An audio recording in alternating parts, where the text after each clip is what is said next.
శ్రీకృష్ణదేవరాయ కాపు సంఘం నేతలు మిర్యాల రాఘవరావు మరియు కాపు నేతల ఆధ్వర్యంలో ఆదివారం కార్తీక మాస వన మహోత్సవాలు అంగరంగ వైభవోపేతంగా నిర్వహించడం జరిగింది. ఈ కార్యక్రమానికి గౌరవ అతిథి ఆహ్వానితులుగా ఆల్ ఇండియా తూర్పు కాపు సంక్షేమ సంఘం జాతీయ అధ్యక్షులు, జనసేన పార్టీ ఉమ్మడి శ్రీకాకుళం జిల్లా అధ్యక్షులు, రాష్ట్ర కార్యదర్శి పిస్ని చంద్రమోహన్ హాజరైన నేపథ్యంలో మాట్లాడుతూ కాపు జాతి అన్ని రంగాల్లో అభివృద్ధి చెందాలంటే రాజకీయ కాపు రిజర్వేషన్లు సాధించాలంటే ప్రధానంగా రాజకీయంగా ఎదగాలని జనసేన పార్టీ అధ్యక్షులు, ఆంధ్రప్రదేశ్ రాష్ట్ర ఉప ముఖ్యమంత్రి శ్రీ కొణిదెల పవన్ కళ్యాణ్ ఏ పిలుపు ఇచ్చినా ఆ దిశగా కాపులంతా ఐక్యం కావాలని అన్నారు.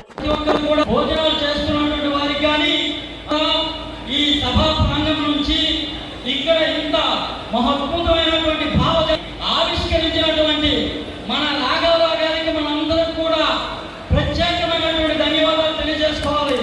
ఎందుకంటే ఇటువంటి కార్యక్రమాలు జరిగితేనే మన యొక్క భావజాలం, భావ వ్యక్తీకరణ జరుగుతుందని చెప్పేసి మీ అందరికీ తెలియజేస్తా ఉన్నాను. ఇప్పుడే మాట్లాడినటువంటి సినీ ప్రముఖులు కానీ, అనేక మంది రాజకీయవేత్తలు కానీ, అనేక మంది మన యొక్క ఉనికిని చాటాలని చెప్పేసి తెలియజేస్తా ఉన్నారు.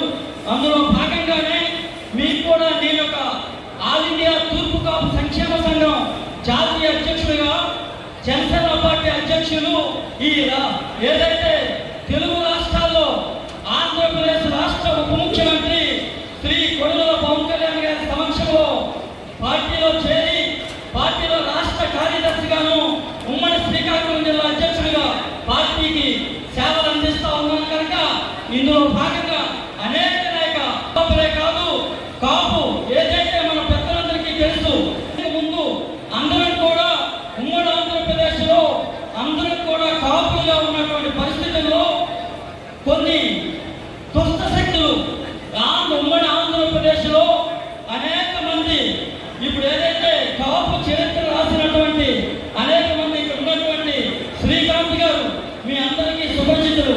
ఇందులో మహా అద్భుతమైనటువంటి ఆవిష్కరణ జరిగింది. ఆయనకి ప్రత్యేక ధన్యవాదాలు తెలియజేయాలి. కాపుల తాలూకా చరిత్ర, ఆ చరిత్ర చదవాలని చెప్పేసి, తెలుసుకోవాలని చెప్పేసి మీ అందరికీ తెలియజేస్తూ, ఈ రాష్ట్రానికి కానీ ఈ దేశానికి కానీ ఒక మంచి సుపరిపాలన, మంచి మన ఏదైతే